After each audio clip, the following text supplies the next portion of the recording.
I'm telling you, that Earthquake E43 earth auger is pretty good at putting those posts in the ground. They're also pretty handy when they're stubborn and don't want to come out. Hi, I'm Kirk of Earthquake Outdoor Power Equipment. Today we're going to be talking about fall cleanup in the garden.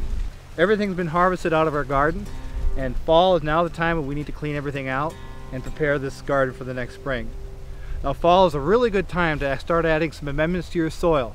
Perhaps composted manure, leaves, dead material, plant material. Some of this material will actually cut down and will actually chip up into mulch that we can throw back in the garden.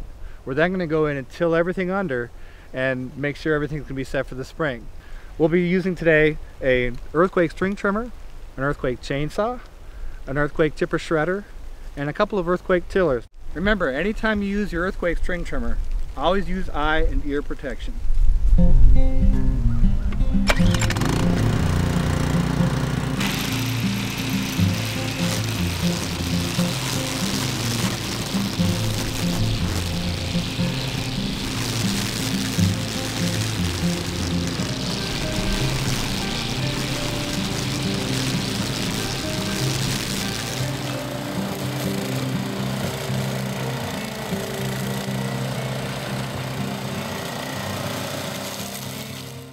We have some corn stalks here that are really tough and fibrous plants. They're also pretty stuck in the ground. They're difficult to pull up by the roots. So one of the easiest ways to take these out of the garden is to use the Earthquake chainsaw. We'll go through and we'll cut it right down to the ground, and we'll be able to have the stalks we can rake right up out of the garden. Anytime you use an Earthquake chainsaw, always remember to use eye protection, ear protection, full face protection. Cover your legs with good leg protection, and use steel-toed shoes.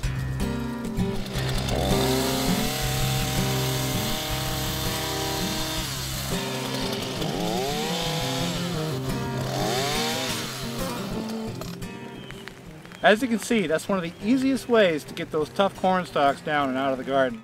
When we're using a Earthquake chipper shredder, we have a cone portion, which has chipping knives, and then we have a hopper, which actually has tri and J hammers, which will beat up the material and chop it up. For tough corn stalks like this, which are very fibrous, we'll be feeding these into the cone, which will cut them up into nice fine material. We don't really want to put these in the hopper because they're very fibrous and they may just wind around the rotor. In the hopper, we'll put thinner, looser material, which will get chopped up really nicely. Remember, anytime you use an Earthquake chipper shredder, always use eye protection and ear protection.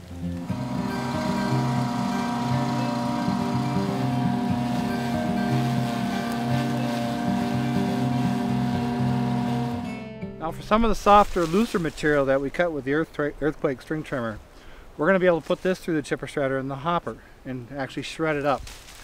It's a good idea to shred this material up because when we go through with the tiller, we don't want it to get all wound up in the tines.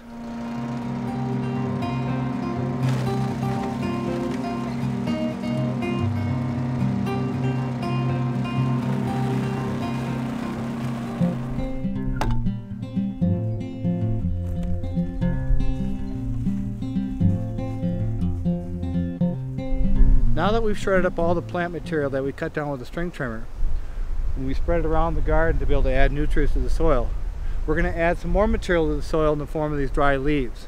It's fall and there's a lot of leaves around the yard, so it's a great material to add to help amend the soil and give it some structure.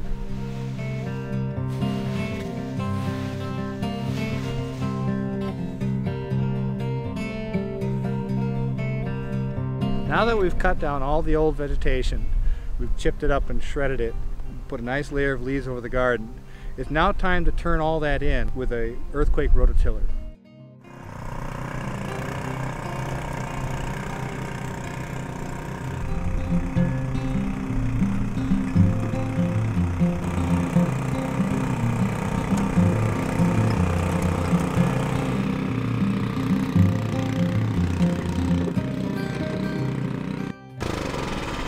Well, there you have it. All the leaves and the material have been tilled in with the soil. Over the winter time, it's going to snow and moisture is going to help settle all that stuff down. It'll begin breaking down and blending in with the soil even more in the springtime. We'll come back and till it in before we do our first planting. As you can see from our task today, there are many creative ways that you can use the wide range of Earthquake products to do just about any outdoor gardening task. Come visit us at getearthquake.com to learn more helpful tips and to learn more about Earthquake's wide range of outdoor power equipment.